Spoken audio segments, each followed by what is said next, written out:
Afinal, Jesus pregou aos mortos, sim ou não?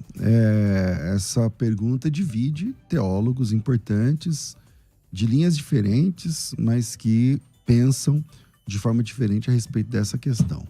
Jesus pregou aos mortos. O que a Bíblia quer dizer quando fala que ele pregou aos espíritos em prisão? Isso significa os mortos? Obrigado. Isso tem a ver com os mortos? Isso tem a ver com demônios? Quem são os espíritos em prisão? O que é Jesus ter pregado aos espíritos em prisão? Como essa questão funciona? Sim ou não? Ele pregou ou não aos espíritos em prisão? Sejam bem-vindos. Esse é mais um programa de debates da Rádio Musical FM. Eu sou o pastor César Cavalcante. Nós vamos juntos até o final dessa programação.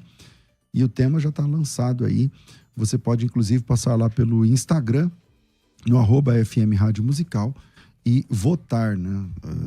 Nesse momento, 39% está dizendo que sim, 61% está dizendo que não. E você pode passar por lá pelo Instagram e deixar o seu voto. Afinal, Jesus pregou ou não aos espíritos em prisão? Para tratar esse assunto, estou recebendo aqui o pastor Tiago Naruzzi. Ele é pastor auxiliar da Igreja Presbiteriana Alto da Lapa, tem mestrado em teologia, tem pós-graduação em teologia e interpretação bíblica, também em teologia sistemática, exposição bíblica também, tem pós-graduação em história do cristianismo, do pensamento cristão, e é pós-graduando em história antiga, medieval e moderna, e também em história do Brasil. O negócio dele é saber da história da arquitetura, urbanismo, que legal. Tem dentro desse assunto, tem uma questão legal sobre o layout das igrejas, né, no decorrer da história, e a teologia dessas igrejas e o layout, né, também é bem legal saber um pouco mais sobre isso. Reverendo Tiago, bem-vindo mais uma vez aqui ao nosso programa de debates. Muito bom te receber, meu irmão. Muito obrigado, pastor. Sempre um prazer muito grande estar aqui, né, com a audiência na Musical do programa Debates, e hoje em especial conhecendo o professor Gabriel, que já o conheço pela internet, então é um grande prazer, uma satisfação. Legal. Você vai defender que ele pregou ou não aos mortos? Só assim, a grosso modo. Sem definir o que seriam esses mortos, ainda. Se for no sentido do senso comum, eu vou defender que não. Então que você está ganhando lá no... Primeira vez na história do programa em que eu participo que eu estou com o senso comum ao meu lado. Todos esses anos nessa indústria vital é a primeira vez. Então tá bom. Com a gente aqui no programa, estou recebendo também o professor Gabriel Cruz. Ele tem licenciatura em História, bacharelado em Teologia e atualmente cursando Pedagogia. O Gabriel tem aí influenciado bastante pessoas através das redes sociais, levando ensino sobre os livros da Bíblia, sobre teologia, e congrega na Assembleia de Deus, Ministério de Perus. Bem-vindo, Gabriel. Muito bom te receber mais uma vez, meu irmão. Bom dia, paz do Senhor Jesus Cristo a todos. Pastor César, muito obrigado mais uma vez. A Rádio Musical, ao pastor. É muito bom conhecê-lo pessoalmente, a todos os nossos ouvintes e telespectadores aí pelos meios de comunicação da rádio, que tenhamos um bom debate nessa manhã. Bom, antes de seguirmos aqui, eu quero apresentar aqui, convidar aqui o pastor Eduardo, que é da Assembleia de Deus do Ministério do Ipiranga, aqui na Vila Primavera. Bem-vindo, pastor. Muito prazer, pastor César. Prazer te receber. Que veio assistir o programa aqui ao vivo para saber se é de verdade a gente aqui. Você acompanha faz algum tempo? Todas as semanas. Que legal. Glória a Deus. Deus abençoe. Muito bem-vindo. Muito obrigado. Deus abençoe. Tá com a gente também aqui o Flávio, que é seminarista, e também vem acompanhando o pastor Tiago. Flavião, bem-vindo, meu irmão. Deus abençoe. Você que estava na outra rádio também, não é? Sim. Ele fica Fiel escudeiro. De apoio, né? Exatamente. Obrigado, meu irmão. Deus abençoe. Fica na paz. Bom, feitas aqui as apresentações, eu volto aqui para o pastor Tiago. Reverendo, como é que fica essa ideia? Você defende que Jesus pregou aos mortos, não pregou? O que significa isso? Por que esse tema está na teologia? Como é que... Tá. Até para que eu responda e que não haja uma confusão no sentido conceitual, né? Se a pergunta for se Jesus pregou aos mortos após a sua morte, que eu acho que delimita um pouquinho mais, né, a nossa temática, eu defendo que não. Agora, se esses mortos, da qual nós vamos discutir aqui, são mortos espirituais e nesse sentido, né, a pregação de Jesus se dá no seu ministério encarnado, sim. Eu acredito que a proposta do programa seja se Jesus Cristo pregou aos mortos após a sua morte, né? Então, nesse sentido, entendo que não. Tá. Pastor Gabriel, como o senhor se define dentro desse tema aí, se Jesus pregou aos mortos, como é que fica? Bom, pastor César, a minha posição no debate hoje, nós vamos, claro, esclarecer aí algumas questões ao decorrer do debate, das nossas falas, que Jesus Cristo, ele, após a sua morte, ou durante o período da morte e ressurreição, ele desce ao Hades, né? E ele proclama a sua vitória, né? Ele testifica a sua vitória. E alguns também acreditam que a possibilidade dele ter resgatado os santos do Antigo Testamento que lá estavam, tá? É uma posição também a qual quero salientar ao decorrer do debate, que nós vamos discutir, analisando alguns textos. Mas o meu foco principal, não vou defender a ideia de que ele pregou aos mortos num conceito salvífico, né, para trazer salvação ou arrependimento, como acreditava, por exemplo, Clemente de Alexandria, que ele foi pregar arrependimento aos que lá estavam, porque a Bíblia é clara ao dizer que ao homem é ordenado morrer uma única só vez, né? Enfim, mas acredito que ele desce ao Hades e testifica, proclama a sua vitória. Bom, para quem está acompanhando a gente aí agora no YouTube, estão perguntando o tema. O tema é se Jesus pregou aos mortos, né? Se Jesus pregou aos mortos. Então, quem puder, escreve aí nos comentários que ajuda quem está chegando depois. Vamos lá. Pastor Tiago, como fica essa questão de 1 de Pedro, capítulo 3, versos, especialmente o 19 e o 20, que diz que ele pregou aos espíritos em prisão. O que ele fez ali? Como é que funciona essa questão, meu irmão? Bom, vamos lá. Como bem já salientou, né, o professor Gabriel, existem aqui inúmeras interpretações, né, acerca desse texto aqui. Um texto, de fato, complexo na sua interpretação, né? Alguns dizem que ele desceu ao inferno, porque entendem que Hades, embora não apareça nesse texto, né, essa ideia, que ele foi ao inferno. Uma posição defendida, de fato, por Clemente. Existe também uma teoria ou uma interpretação que diz que ele pregou no limbo, né? Ou no limbus patrum, que é a ideia daqueles que foram mortos em Cristo Jesus, aguardando a vinda do Messias, né? Estavam num lugar aguardando este anúncio ou esta anunciação. Existem também a ideia de que ele proclamou a vitória, então não é uma pregação no sentido evangelístico. Salvífico, como diz o Gabriel. Exato. Eu entendo, talvez não seja a posição majoritária, mas aqui quero tentar pelo menos esclarecer o porquê que nós entendemos dessa forma, que na verdade aqui nós entendemos que ele pregou aos espíritos cativos do tempo de Noé. E aqui eu ofereço alguns motivos para que a gente fundamente essa interpretação, né? Primeira delas é por uma questão teológica, ou seja, nós não vemos base bíblico-teológico para nenhuma das interpretações anteriores. Por exemplo, na questão salvífica, né? Como é que ficaria essa questão? Um segundo motivo é uma questão hermenêutica. Por exemplo, se a gente for para 2 de Pedro, capítulo 2, versículos de 4 a 6, o texto vai dizer assim: e é o mesmo autor que talvez elucide, né, esta nossa dificuldade interpretativa. Ele diz: ora, se Deus não poupou anjos quando pecaram, antes precipitando-os no inferno, os entregou ao abismo de trevas reservados para juízo, e não poupou o mundo antigo, mas preservou a Noé, pregador da justiça, e mais 7 pessoas, quando fez vir o dilúvio sobre o mundo de ímpios. E aí ele termina aqui a sua ideia. A minha pergunta a reflexão é: perceba que esse texto ele está em paralelo com esse texto que nós estamos trabalhando, né? De 1 Pedro 3. E perceba que aqui existe uma semelhança que nos ajudará na interpretação. Qual é? Que 8 pessoas foram salvas.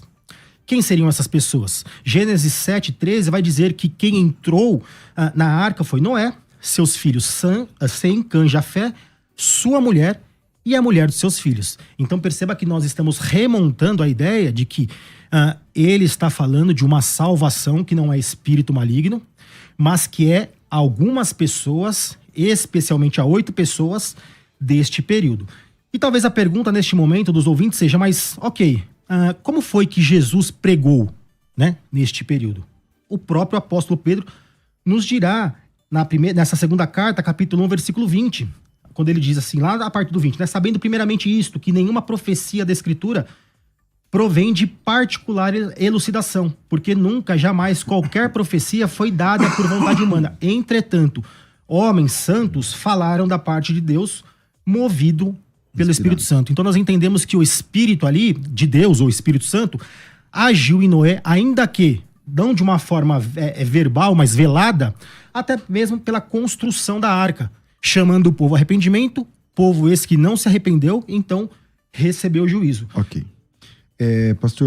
Professor Gabriel, o senhor crê dessa forma ou não? Como que você entende? Não, por mais que essa interpretação é abraçada por grandes exegetas hoje na atualidade, acredito que ela tem algumas falhas, e nós poderíamos aqui até mesmo pontuar quais são essas falhas. Além de falhas gramaticais, quando nós analisamos o texto, em primeiro momento, talvez uma leitura rápida, vemos que o tema não é trazer a ideia de que o Logos pregou, ou o Espírito do Cristo pregou, influenciando ou através de Noé.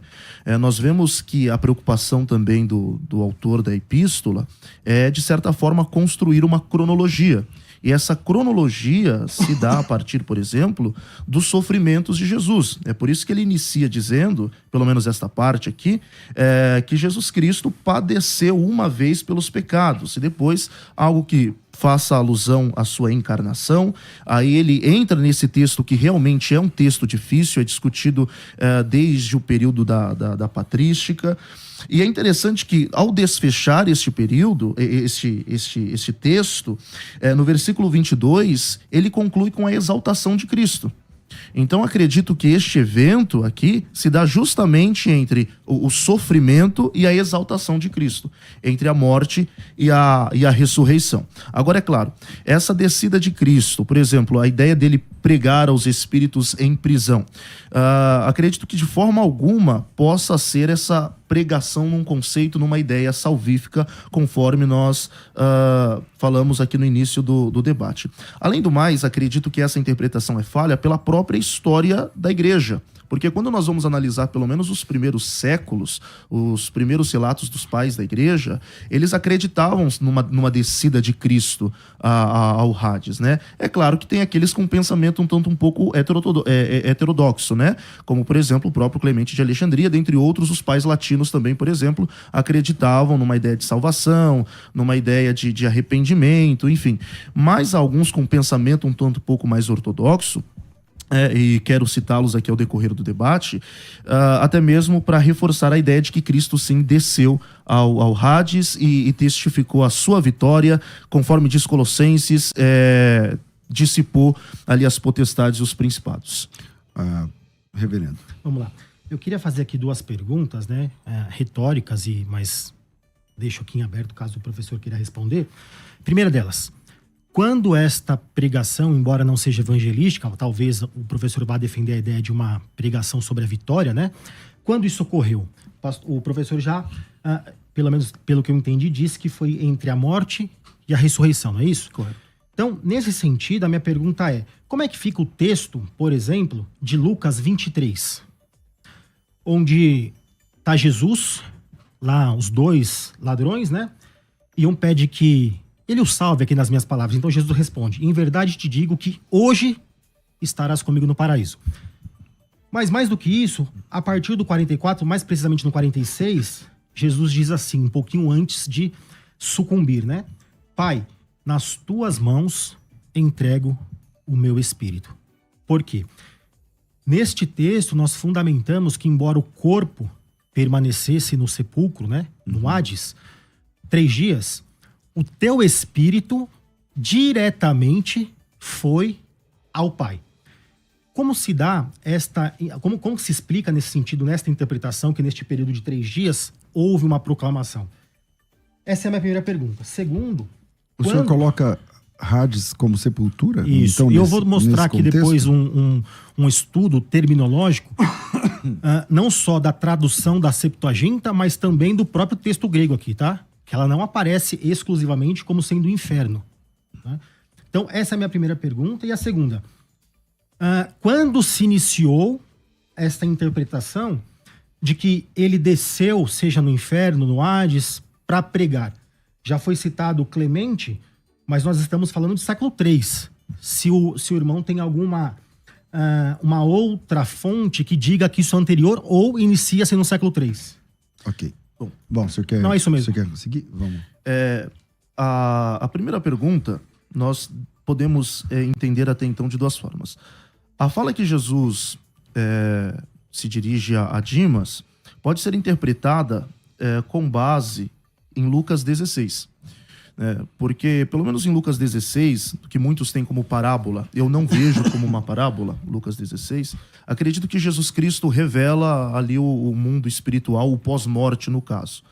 Então, em nenhum momento a ideia do paraíso ser no céu. Então, acredito que Jesus Cristo não esteve no céu durante a sua morte e ressurreição.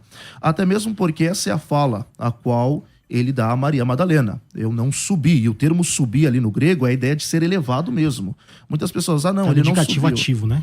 Exatamente. Não, ele subiu para ser glorificado. Ele não subiu no sentido de porque não foi exaltado e tal. Não, mas é porque ele mesmo disse que ele não foi elevado ainda, né?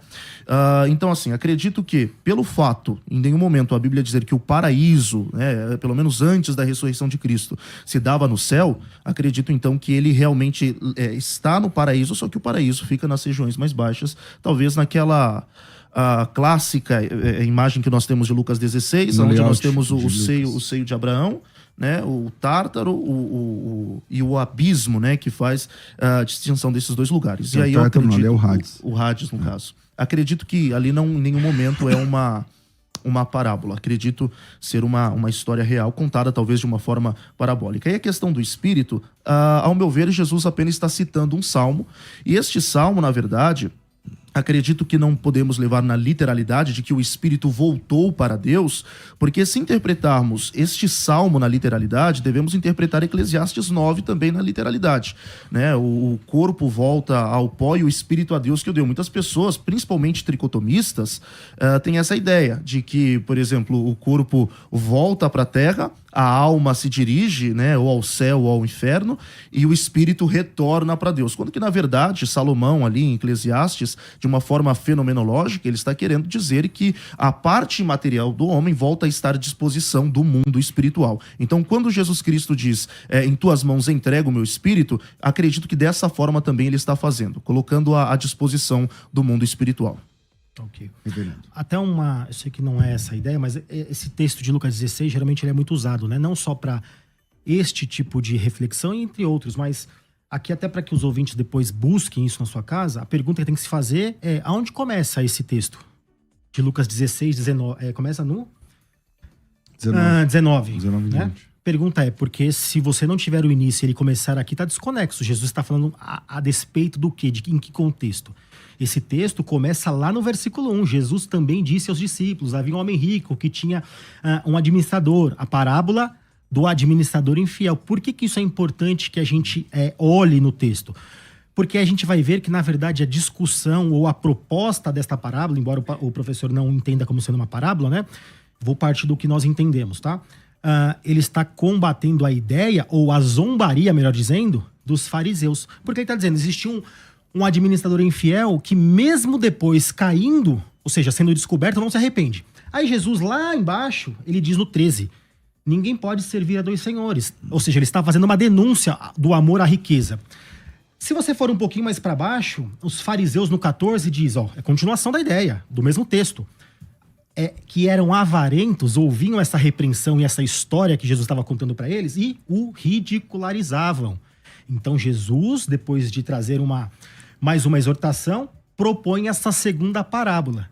Perceba que a ideia aqui não é necessariamente ou primordialmente falar de um contexto metafísico, ou seja, como se dá a vida após a morte, mas é mostrar que essa perspectiva farisaica, aliás, de que finanças, dinheiro, prosperidade eram sinônimos da bondade ou da graça de Deus no sentido de ser alguém salvo, porque era uma teologia muito dos fariseus essa ideia, em que o pobre estava sobre a maldição de Deus e o rico sobre a sua bênção. Então ele conta uma parábola dizendo, tinha um rico que desfrutou das suas benesses em vida, entretanto onde ele estava? Agora, tinha um pobre e onde ele estava? Perceba que ela está dentro de um contexto maior, que se nós tirarmos desse contexto, aí sim, abre precedente para que a mensagem primordial seja, por exemplo, os aspectos metafísicos. Quando há uma discussão, aí já vai enviesando o tema, né, do debate, se é parábola ou não. O professor Gabriel disse que entende que é um texto, que é um fato, né? O senhor vai defender com uma parábola.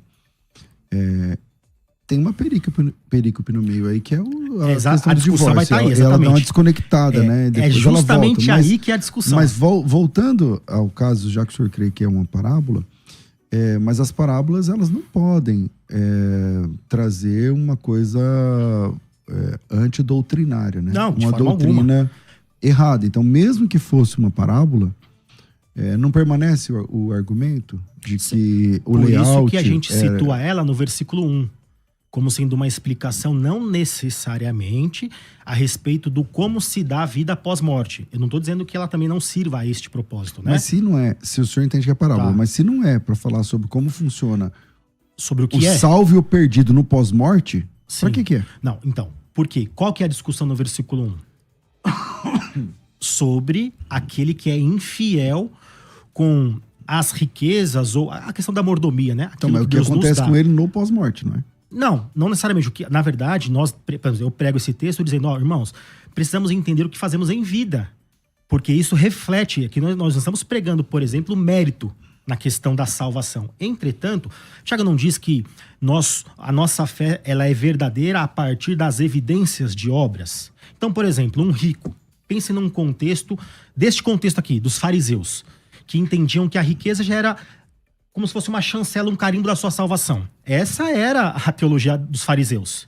Jesus está contrapondo isso. Perceba que a ideia, então, desta parábola, ela diz respeito mais a este contexto do que necessariamente explicar a ideia se alguém pode transpor-se de um lugar a outro, ou se ele está no inferno, embora tragam elementos que nós chamamos de secundários ou ensinos secundários, né? Mas talvez isso a gente possa, inclusive, discutir numa outra... de que fato ou de que se trata, né? Porque a ideia... por exemplo, quando eu uso Lucas 16, muitas das vezes para argumentar com adventistas, testemunhas de Jeová, eles dizem, você não pode utilizar por ser uma parábola. Aí o argumento independente se é uma parábola ou não, ela contém alguns ensinamentos referentes ao pós-morte, referente à ressurreição, por exemplo, em seus últimos versículos.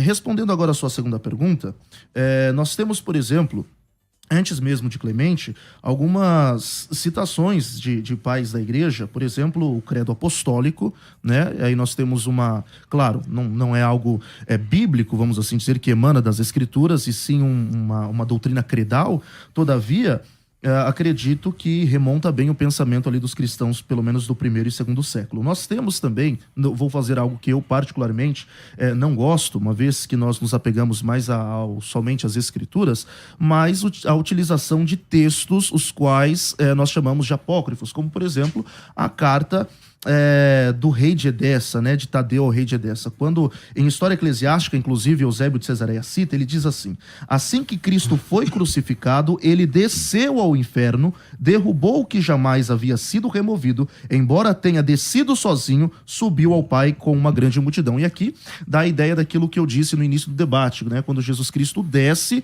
e resgata pelo menos os santos do Antigo Testamento que aguardavam ali o findar ou o completar da sua salvação. Né? Não é uma interpretação que eu particularmente acredito. Mas nós temos também Inácio de Antioquia, discípulo do apóstolo João, que ele diz: Cristo desceu ao inferno sozinho e voltou acompanhado de uma grande multidão. Claro que se também nós pegarmos este caminho, nós temos alguns textos que poderiam apoiar, como por exemplo Efésios, capítulo de número 4, que ele levou cativo o cativeiro. Nós temos um salmo também que diz que o Senhor removeu aqueles que estavam presos nas ânsias da morte. Então nós temos alguns textos, por mais que poéticos, que apoiam essa ideia, pelo menos, de Jesus Cristo resgatar aqueles que aguardavam ali o findar da sua salvação. Então você tem mais textos... Tá. Deixa eu só fazer uma intervenção. O próprio Clemente, acho que ele é do século II, né, na verdade, não é do século... Século III, na verdade, né? Eu acho. Vai se discutir, o nascimento sim, né? Mas eu creio que a ideia da escrita... Mas ele nasceu no ano 150, né? Então, 150, ele é do século II. A gente vive hoje 60, CT. Discípulo de João. Deixa eu só fazer uma observação aqui, que eu julgo ser importante. Até nós estávamos conversando aqui nos bastidores sobre a questão do credo, existe um certo equívoco quando se diz que no credo existe a ideia de desceu ao Hades. Isso não é verdade. Por que eu digo isso? A versão grega do credo, ela não traz essa terminologia.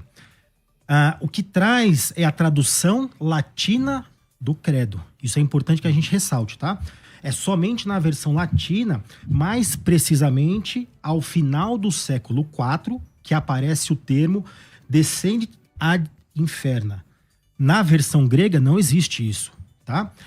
Existe um artigo escrito pelo reverendo Dr. Heber Carlos de Campos, publicado pela Fides Reformata, que trata de forma minuciosa deste equívoco, né? Ou seja, de que as pessoas entendem que no credo dos apóstolos existia a ideia da descida ao Hades. Nem no credo niceno de 325 existe o termo Hades. O que existe é o qual por nós, homens, e para nossa salvação, desceu, se encarnou.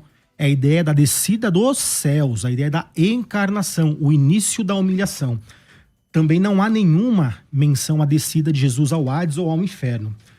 É no credo niceno-constantinopolitano, em 381, que um novo termo aparecerá, que é o termo sepultado, que também não tem nada a ver com Hades. Olha que interessante. O termo aqui, se eu não me engano, me perdoem se eu estiver equivocado, acho que é tafentá. Tafenta, não sei a pronúncia correta, que é de sepultamento.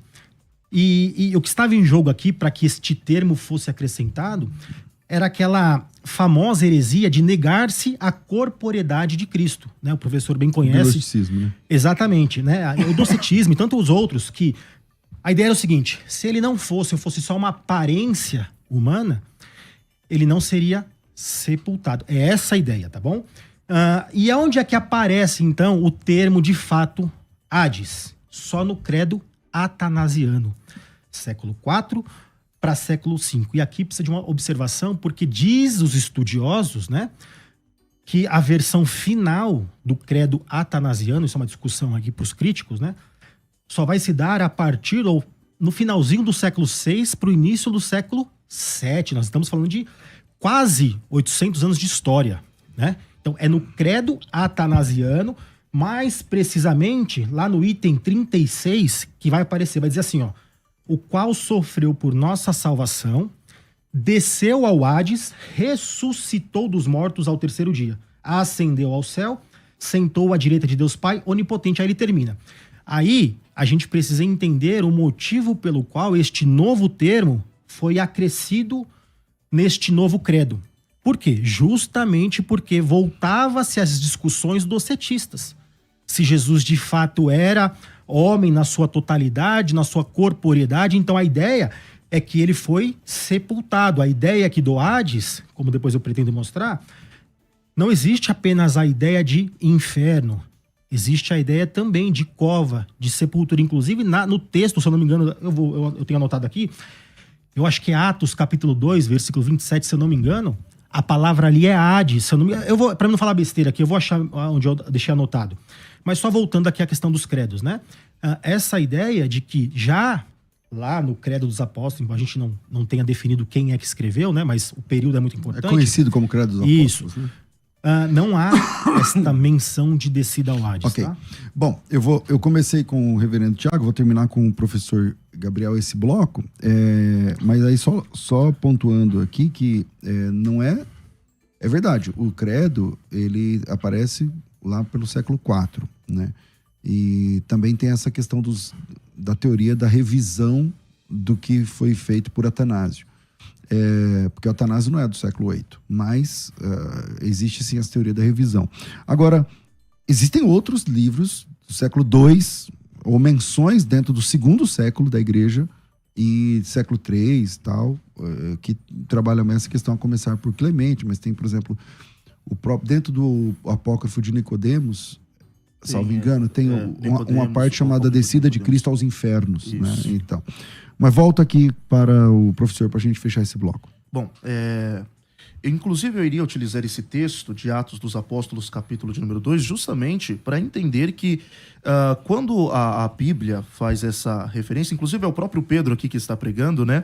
Quando ele cita o termo inferno, de fato faz uma referência ao inferno. Por quê? Ele cita o Salmo de número 16 em sua pregação, que ele diz: pois não deixarás a minha alma no inferno. Está fazendo uma referência à sua parte material. Por que eu sei? Porque no próximo verso, ele já refere-se ao corpo. Nem permitirás que o teu santo veja a corrupção. A corrupção aqui, o processo ao qual o corpo deveria passar, né? De decomposição. No verso de número 31, ele ainda diz: e antevendo isto, disse da ressurreição de Cristo que a sua alma não foi deixada no inferno, nem a sua carne. Então percebe que ele está separando aqui, né, a alma da carne ou do corpo. Bom, o pastor César também citou aqui que foi importante. Antes mesmo do Atanásio, nós temos outros pais da igreja que inclusive colaboraram muito com a nossa doutrina. O próprio Santo Agostinho. Ele diz: a Escritura declara que Cristo, no que diz respeito à sua alma, esteve no inferno e isso foi prefigurado por Davi.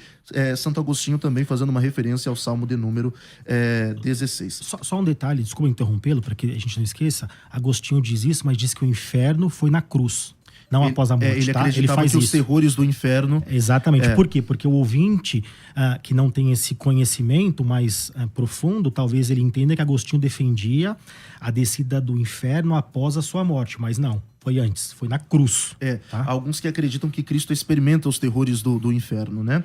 Bom, Hilário de Poitiers, inclusive, ele diz que a cruz, a morte e o inferno, esta é a nossa salvação. No latim, cruz, mors, inferis salus nostra est. E Leão Magno também colabora bastante com esse pensamento, e citando um reformado, o Vermigli, né, que inclusive era católico e se converteu a fé cristã genuína, ele mesmo diz: a sua alma, assim que deixou seu corpo, não descansou, mas desceu ao inferno. Então nós temos ali até alguns pensadores durante o período da Reforma que também colaboram com a ideia de que Cristo desceu ao inferno.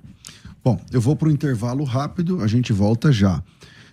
O tema, realmente, aqui a gente está na alta teologia falando sobre o assunto, mas eu espero que esse conteúdo gerado com muito carinho ajude você aí na sua concepção sobre esse e sobre outros temas. Volta com o programa de hoje. Jesus pregou aos mortos, sim ou não? Eu fechei esse bloco com o professor Gabriel, então volto com o reverendo Tiago. Vamos lá. Não sei se vai dar tempo de depois eu só deixar uma inquietação para os ouvintes de inquietar todo 4, mundo, né? Dá tempo. Mas antes, só para que a gente defina aqui o texto que nós estamos falando sobre Atos, né? Atos 2. Aqui a questão da alma na morte, a palavra aqui é psirré, psique, dependendo de qual pronúncia que você achar melhor. Se nós olharmos, não é apenas alma a possível tradução para esta palavra. Se nós vamos para Atos 2,41, está aqui aberto, então os que lhe aceitaram a palavra foram batizados, havendo um acréscimo naquele dia de quase 3.000 pessoas. Perceba que a área aqui decidiu traduzir por pessoas. Atos 7,14, eu estou dentro do mesmo livro, né? É a mesma coisa. Então, José mandou chamar a Jacó, seu pai, a toda a sua parentela, isto é, 75 pessoas. Qual é a palavra? Psirré também. 1 Pedro 3,20 é a mesma coisa, os quais no outro tempo foram desobedientes quando a longanimidade de Deus aguardava os dias de Noé, enquanto se preparava a arca, na qual poucos, a saber, 8 pessoas. Qual é a palavra? Psirré. Então perceba que ela está em plena harmonia, como o professor citou, do versículo 31, que o seu corpo não seria deixado aonde? Na morte. Voltemos para o Hades, então, que algumas pessoas entendem como o inferno, porque na morte aqui, a palavra que está por detrás ali, a palavra original é Hades. Precisamos definir se Hades é inferno exclusivamente, ou se Hades também pode ser apenas Tem essa morte. polissemia também. Exatamente. Mas tem algum texto onde Hades representa apenas a sepultura? Vamos lá. Eu fiz aqui um estudo prévio, né, das ocorrências da palavra Hades na Bíblia. Existem 10 ocorrências. Obviamente, de forma majoritária, significando inferno. 7 ocorrências. 2 se referindo à morte. Atos 2,27, Atos 2,31. E uma se referindo a além. Apocalipse 20, versículo 13. Então perceba que não existe apenas a possibilidade de o termo Hades significar inferno. O pastor César dá aula, né, de hebraico, de grego, acredito também. Não, grego não. Não. É importante que a gente entenda o quê? As nossas traduções, elas são confiáveis? Absolutamente. Entretanto, quando nós temos essa A ferramenta... maior parte das vezes, vamos dizer assim. a gente tem que perguntar o porquê que aqui o autor ou o tradutor decidiu, existe um contexto, ok, Verter mas vamos tudo. ficar preso à interpretação contextual do tradutor? Não. Então, mas tem algo, qual que é a referência mais forte que o senhor entende que Hades pode significar somente a Ó, sepultura? Atos 2:27 tá lá como morte, tá? Atos 2:31 também tá como morte. Apocalipse 20, versículo 13, está como além, tá? E sabe o que é o interessante? Deixa eu ver se eu acho aqui. Eu trouxe uma outra questão aqui. Deixa eu ver se eu acho aqui. Aqui, ó.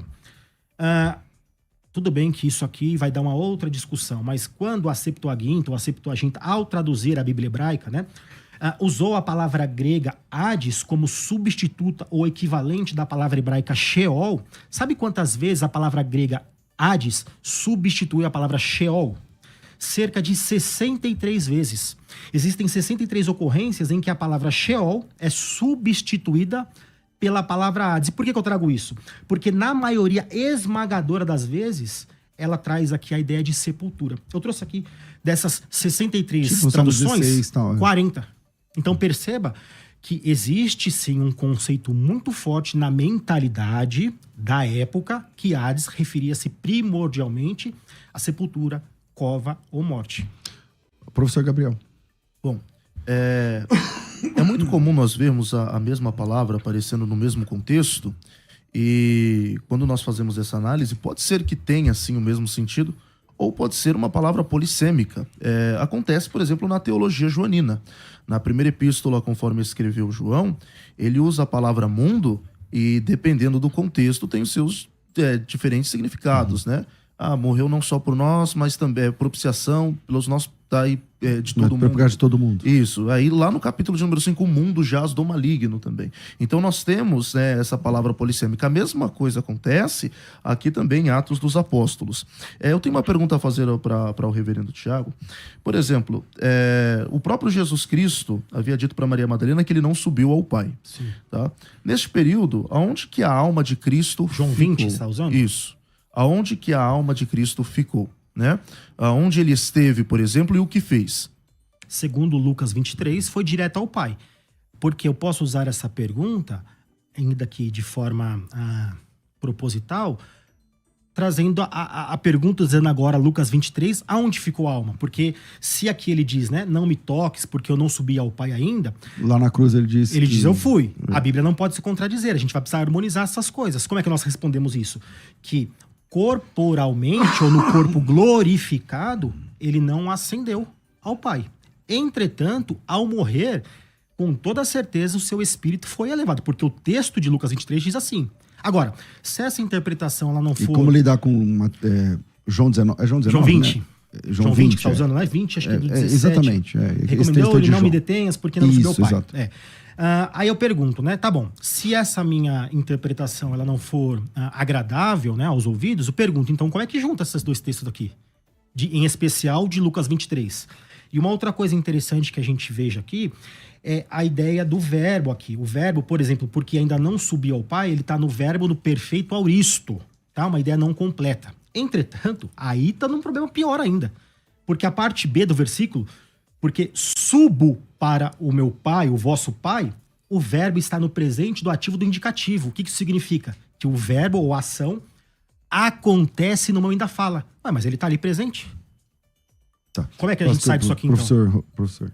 Bom, acredito que quando nós analisamos essas duas falas de Jesus Cristo na cruz, entra justamente a ideia dele ter descido, né? Porque se nós falarmos que ele subiu aos céus, acredito que ele entra em contradição, sim, pelo que ele diz a Maria Madalena, porque o termo que aparece ali em subir no grego, me falhou agora, anabaio, né? Me corrija se eu estiver equivocado. É a ideia de ascender, de ser elevado mesmo. Ou seja, independente do evento que aconteceria no céu, ele está dizendo que ele não foi elevado. Tá? Então, se ele não havia subido para o Pai e nem mesmo ficado na sepultura, em algum lugar a sua alma tivera que estar ou repousar. E, claro, acredito que também não ficaria sem fazer nada. Né? Então, o Algo ele professor fez. entende que há uma contradição, é isso?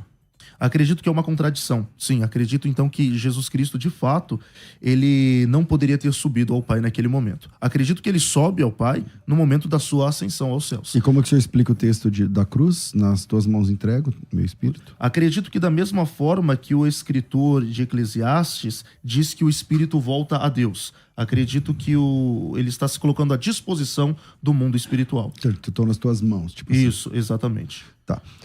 Posso fazer uma Claro. pergunta que eu queria... o professor, né, usou o texto de Efésios, capítulo 4, acho que versículo de 7 a 10, para citar o Salmo 68, né? Correto. A ideia do levou o cativo o cativeiro. Qual é a minha pergunta? Porque a gente precisa definir essas duas perguntas que eu vou propor para interpretar o texto. Primeiro, por que Paulo cita ou aplica esse texto de Salmo 68 aqui? E por que eu pergunto isso? Porque ele muda o Salmo. Vamos abrir no Salmo? Efésios 4:8 diz: quando ele subia às alturas, levou o cativeiro e concedeu o quê? Dons aos homens. Salmo 68:18 não diz isso, diz assim: subistes às alturas, levastes cativo o cativeiro, recebeste. Perceba que o verbo é outro, um ativo e um passivo. Recebestes homens por dádivas, até mesmo rebeldes, para que o Senhor Deus habite no meio deles. Aí tem que ver como é que tá a Septuaginta, porque geralmente Jesus, quando ele cita um texto do Antigo Testamento, ele o faz através da Septuaginta. Isso, né? isso. Mas aqui é Paulo citando e tá desta forma aqui. Então a minha pergunta é, geralmente este texto é usado para ideia ou para defesa de que ele desceu ao Hades para que levasse aquele que estava em prisão à salvação. Eu acredito Buscasse que não os salvos, Isso. tirasse os salvos daquela situação. Mas eu creio que, inclusive, não seja a posição do professor, né? Que a Eu ideia é acho mais que é essa. ou essa posição. Eu acho que é essa sim, não é? Essa Que posição. ele retira os salvos? Sim. De Efésios, sim. É daquilo o senhor entende dessa Isso, forma. porque quando nós analisamos o Salmo de número 68, principalmente numa perspectiva cultural, ali nós temos um cenário de guerra e pós-guerra, né? Onde que o vencedor traz os cativos, os prisioneiros. E é interessante porque no verso de número 20, ele diz isso. O nosso Deus é o Deus da salvação, e a Deus, o Senhor, pertencem os livramentos da morte. Mas Deus ferirá gravemente a cabeça dos seus inimigos e o crânio cabeludo que anda em seus delitos ou culpas.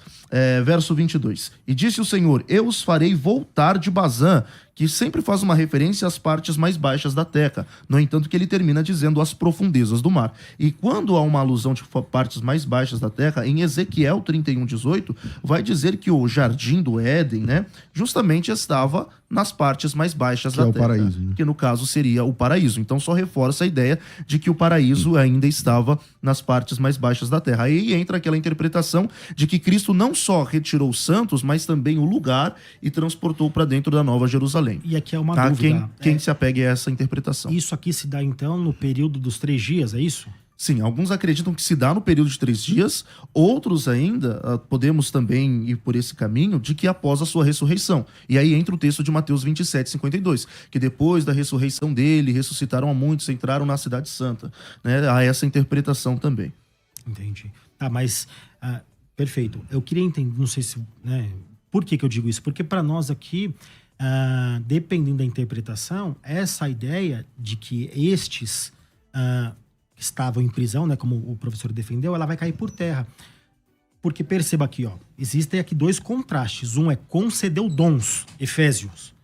Salmos é recebestes homens por dádivas. Então, por que Paulo, lógico, inspirado por Deus, ele aplica o texto, pelo menos com as terminologias não condizentes, vamos dizer assim, né? Não uma tradução equivalente, talvez aqui dinâmica, vamos dizer assim, né? Obviamente não tem nada a ver com o que eu tô dizendo, mas só pra brincar. Por que ele faz isso aqui? Tem que ter uma explicação. Inclusive para que a gente interprete esse texto. Embora eu particularmente não concorde com a opinião do professor, mas muitos dos textos citados por Jesus, então, tem que ser entendido como truncados, porque ele não cita. A maioria das vezes que Jesus cita, ele não cita ipsis literis. Inclusive, entende? a gente teve um embate teológico em cima de uma questão dessa, né? Exatamente. Bom, se vocês me permitem, Claro. A gente pode estender esse debate um pouquinho mais, uns 10 minutos? Claro, porque também não tem problema algum. eu acho que o tema está muito interessante E acima também disso tem tá muito respeitoso. Então tá muito legal esse bate-papo aqui.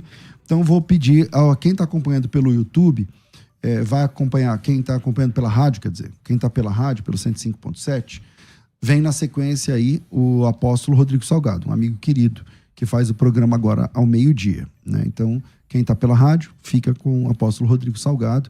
A quem deixa aqui meu abraço, aliás, foi aniversário dele ontem, né? Deixa aqui os meus parabéns.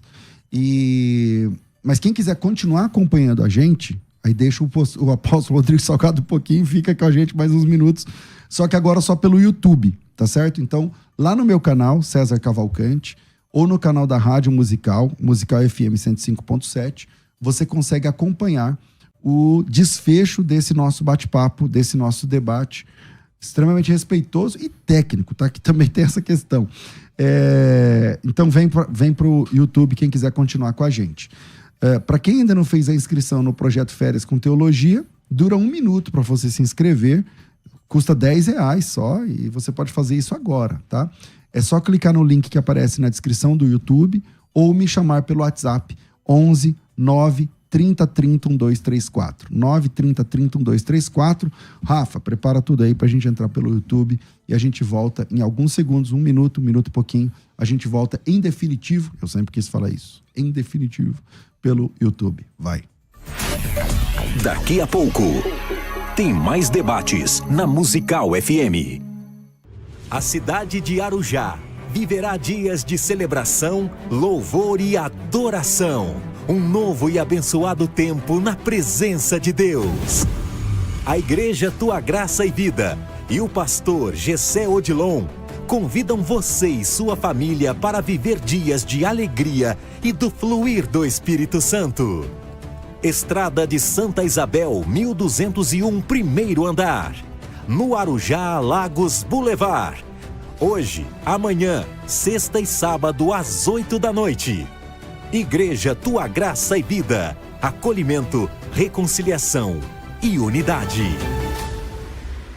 Apresentamos o novo livro de Oséias Gomes, Empreenda pelos Princípios Bíblicos. O consagrado autor de 2 best-sellers, Gestão Fácil e Negócio Escalável, com mais de 3 milhões de exemplares vendidos em todo o Brasil, propõe agora uma jornada reveladora que conecta os ensinos milenares da Bíblia com o mundo dos negócios. Descubra os segredos para liderar com sabedoria, integridade e propósito. Empreenda pelos Princípios Bíblicos. Adquira já seu livro nas livrarias de todo o Brasil. ZYD 930.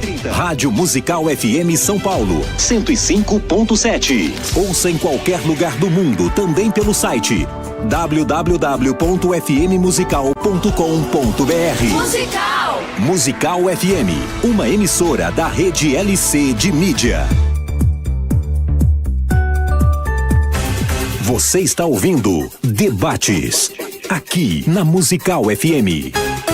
Ouça também pelo nosso site www.fmmusical.com.br.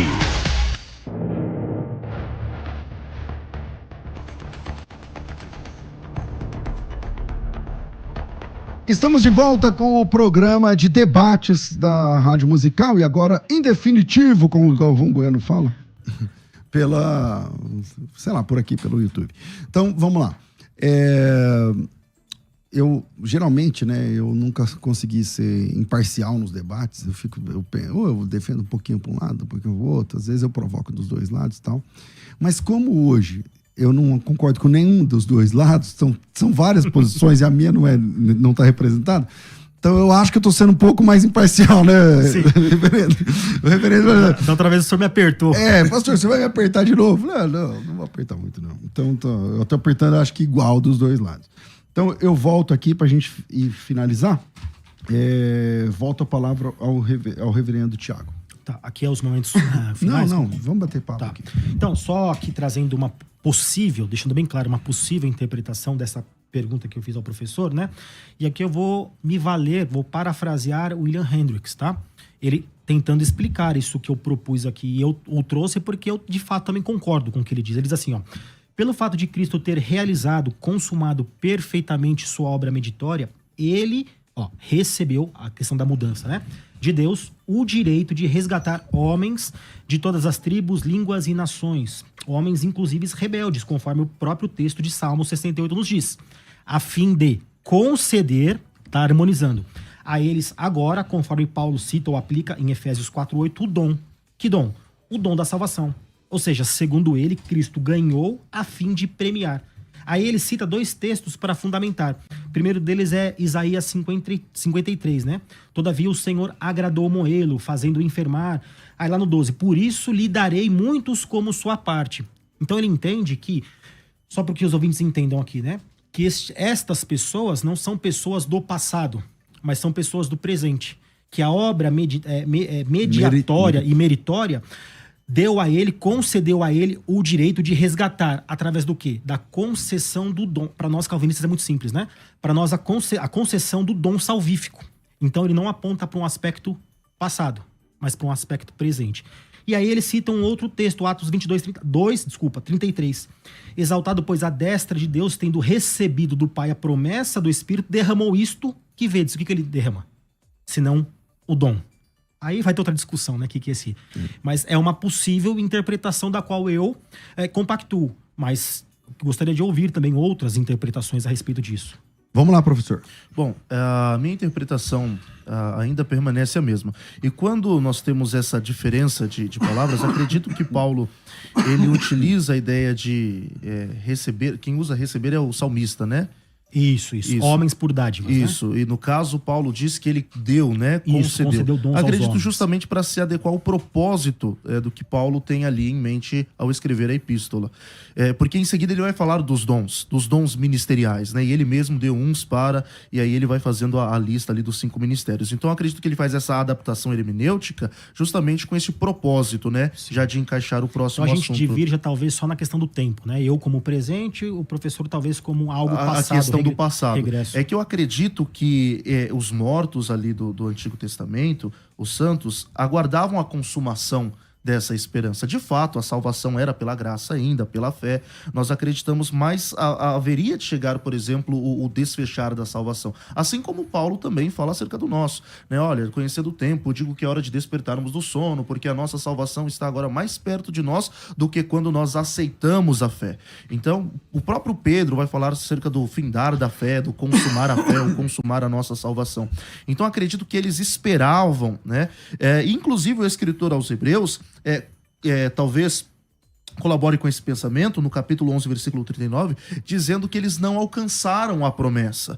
E acredito que essa promessa se conclui, porque Deus é fiel para cumprir com a sua palavra, justamente nesse momento em que Cristo morre, né, desce ao mundo dos mortos, testifica a sua vitória, aniquila o império da morte, e aí, de fato, traz a concretização dessa promessa. Nessa sintonia fina, né, nessa sua visão, ele vai lá pregar aos espíritos em prisão. Que pregação é essa? O senhor já disse no começo que não é salvífica, eu já entendi essa parte. Mas o que seria essa pregação?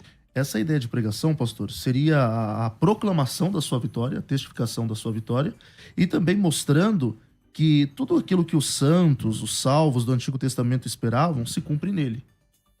Mostrando que ele, de fato, era o Messias prometido.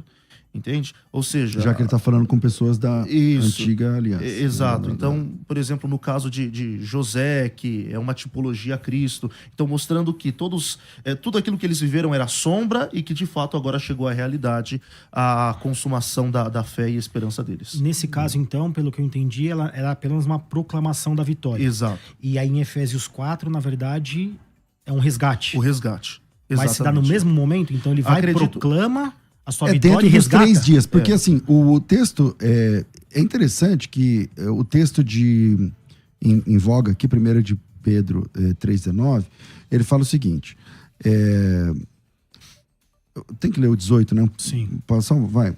Também Cristo morreu, estou falando da morte de Cristo, uma única vez, pelos pecados, o justo pelos injustos, para conduzir-nos a Deus. Ele está falando da morte de Cristo e o sacrifício vicário, ali, substitutivo, né? O justo pelos injustos. Morto, na verdade, na carne, mas vivificado em espírito, no qual foi pregou aos espíritos em prisão. Quer dizer, parece que fala de um período onde Jesus estava morto na carne, porém vivificado em espírito. E esse período só se dá dentro dos 3 dias, da sexta-feira até o domingo. Então, essa pregação, essa forma de pregar os espíritos em prisão, só que pode não é ter algo passado, mas é algo pra frente. Parece ter acontecido no momento em que ele estava morto na carne, porém vivificado em espírito. Tá, no texto original, me perdoe, professor, quando ele diz aqui, ó, mas vivificado no espírito, este no não existe. Não aparece. Mas ele não necessita. Não aparece, sim. Mas ele não necessita. Mas aí a gente entende, sim, tudo bem que a gente vai fazer uma tradução aqui por uma equivalência dinâmica ou contextual. Mas o que seria vivificado sem este no? Espírito, vivificado em espírito, pelo espírito. O no aqui já é uma opção do tradutor. Já se pede. Tá? Então, neste no qual, se não tem o no, pode ser no qual o quê? No espírito. Foi pregado. Isso, mas é isso mesmo. Isso, tá? Só que então, aí a discussão que eu acredito que eu vou trazer aqui, porque acho que é o ponto de discordância, é se esse pregar é a partir da ressurreição ou ele está se referindo a qualificação, não sei se é esse o termo correto, ou a ideia do espírito que vivificou e este espírito pregou no passado. Essa é a grande discussão. Então, mas parece que está preso na oração.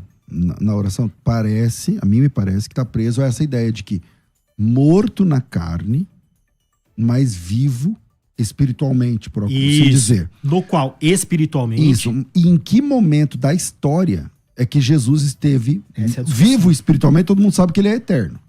Mas em que momento ele esteve morto na carne? Parece que é durante os 3 dias da cruz. Sim. Inclusive, a discussão que se dá aqui dos exegetas é que espírito é esse? O Espírito Santo? O espírito que habitava como ser humano em Jesus Cristo? Aí vocês vão defender que é o Espírito de Cristo, né? Tem uma discussão em relação a isso. Logos, né? Alguns acreditam ser o Logos. Exato. Isso. Embora isso aponte para algo aparentemente, da qual eu não defendo, talvez seja mais próximo da defesa do professor, né? Que é a partir da ressurreição que ele prega. Esse texto é bem complexo nos tempos verbais, porque quando ele vai para o 21, a qual, prefigurando o batismo, agora também vos salva. Perceba que ele mexe com presente, passado e futuro. Então, até para que os irmãos que nos acompanhem vejam que algumas discussões é isso, não, é aquilo.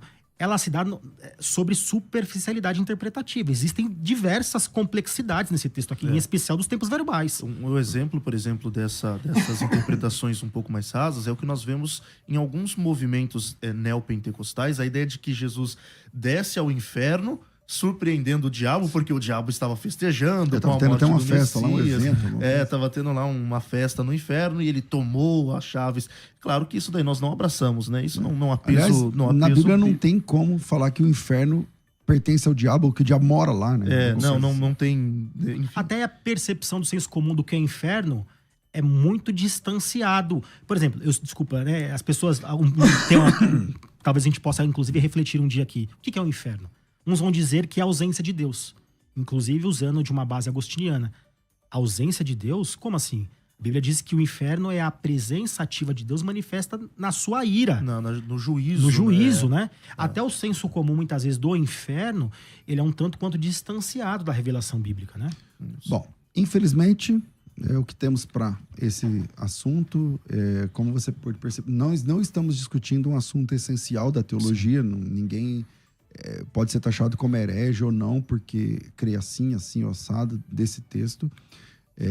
Essas são 2 opiniões, mas não são somente essas 2, tem muito mais outras possibilidades, e grandes vultos da história da teologia também se posicionam ou a favor ou contra, ou com outras interpretações sobre isso.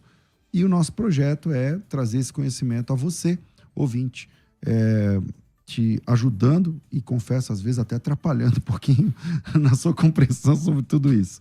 Mas a ideia é sempre ajudar. Vinheta de considerações finais, Rafa.